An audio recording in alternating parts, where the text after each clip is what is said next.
पुढे कायम नाही राहणार।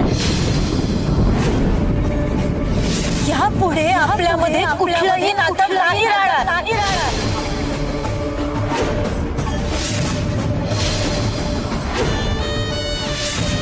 मैत्रीचं तर अजिबातच नाही, कारण केसाला गळा कापणारी ही खोटी मैत्री मला नकोय। मैत्रीत चेहऱ्यावरचे मुखवटे गळून पडतात, पण तुम्ही तर खोटा मुखवटा लावूनच माझ्याशी मैत्री केली होती। माझ्या भावनांशी खेळलात तुम्ही, मला फसवलंच सर तुम्ही। तुम्ही एवढ्या खालच्या पातळीला झाले असा विचार सुद्धा केला नव्हता मी कधी। राणी प्लीज असं नको ना बोलूस, माझं ऐकून तरी घे। नाही सर, यापुढे मी तुमचं काहीही ऐकून घेणार नाही। आता तुम्ही काहीही कारण दिलं ना तरी माझ्या मनावर झालेल्या जखमांवर फुंकर नाही घालू शकणार आहात तुम्ही। या नात्याचा पायाच खोटेपणावर उभा होता, पण हे नातं कळस गाठेल तरी कसं, ते कोसळणारच होत। आणि आज तेच झाले। राणी राणी असं नको ना वागूस, प्लीज प्लीज प्लीज राणी प्लीज प्लीज। मी मान्य करतो की मी चुकलो, मी रागाच्या भरात खूप मिस्टेक्स केले। राणी बिलीव्ह मी आता त्या सगळ्याच्या खूप पलीकडे निघून आलोय। माझ्या मनात तुझ्याबद्दल राग नाहीये आता, कुठलाही द्वेष नाहीये। राणी प्लीज, मी आता तो आधीचा इंद्रा नाही राहिलोय।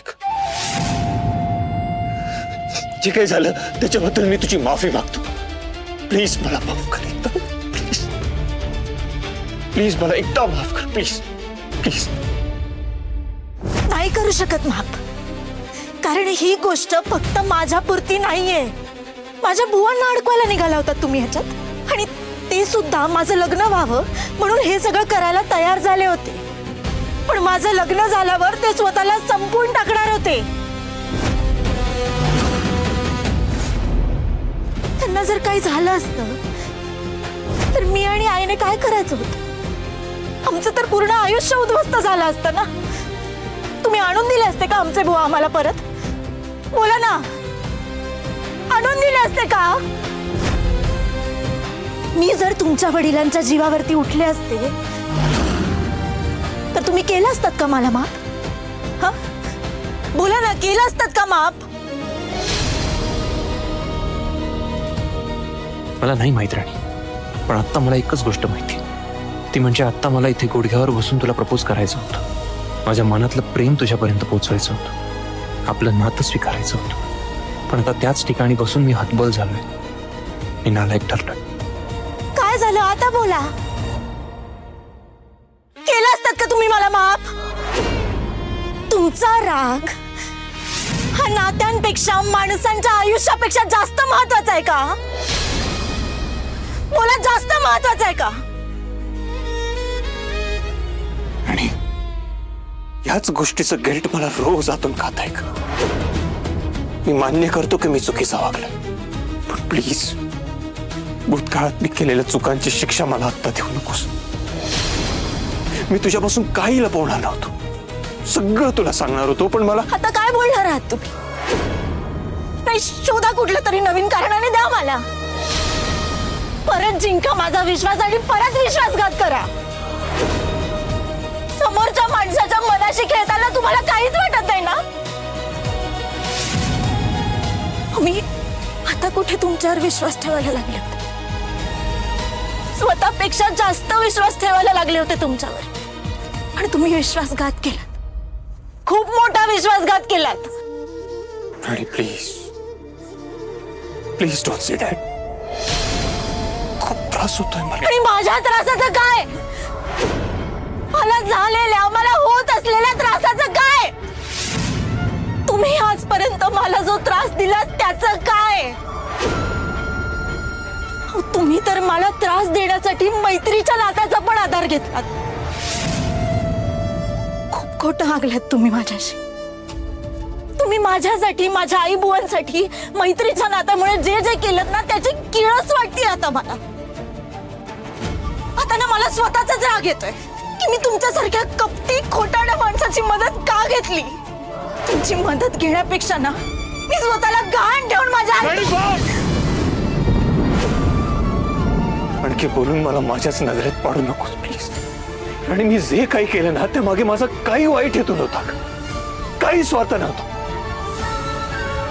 कसं समजवू मी तुला? माझं मन, माझे विचार, माझा तुझ्याकडे बघण्याचा दृष्टिकोन सगळं बदललंय राणी. आपलं नातं बदललंय राणी. And that's just because of you.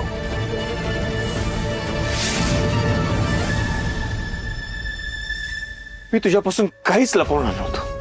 आज मी तुला सगळं सांगणार होतो. ही सगळी तयारी, हे सगळं मी तुझ्यासाठी केलं होतं. या 3 लाईन्स तू क्रॉस केल्या, 1 लाईन क्रॉस केली असती ना राणी, तुला माझ्या मनातच.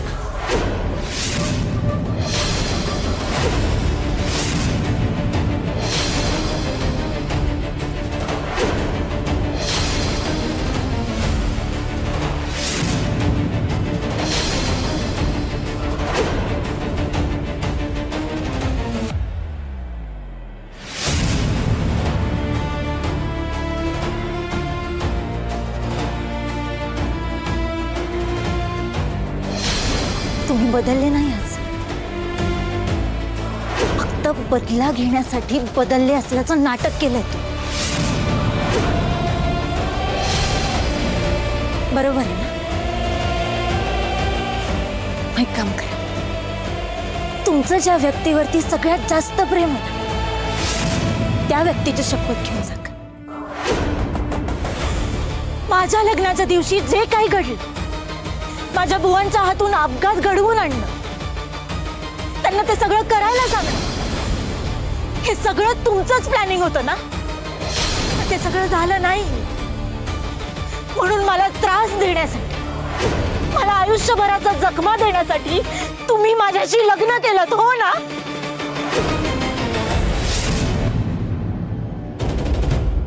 मी तिला याचसाठी लग्न करून घेऊन आलोय. तिला पावला पावलावर तिची लायकी दाखवून देता येईल. ती किती युजलेस आहे हे तिला मिनिटाला रिअलाइज झालं पाहिजे. ती तिच्या हुकुमाची नाही, ती आपल्या हुकुमावर जगणारी राणी होणार आहे आई. हे लग्न म्हणजे काही पवित्र सोहळा वगैरे काही नाहीये आई. रिवेंज आहे रिवेंज, रिवेंज आहे रिवेंज, रिवेंज आहे रिवेंज, रिवेंज आहे रिवेंज, रिवेंज आहे रिवेंज. सर शपथ घेऊन सांगा, हे खरं आहे का खोटं आहे?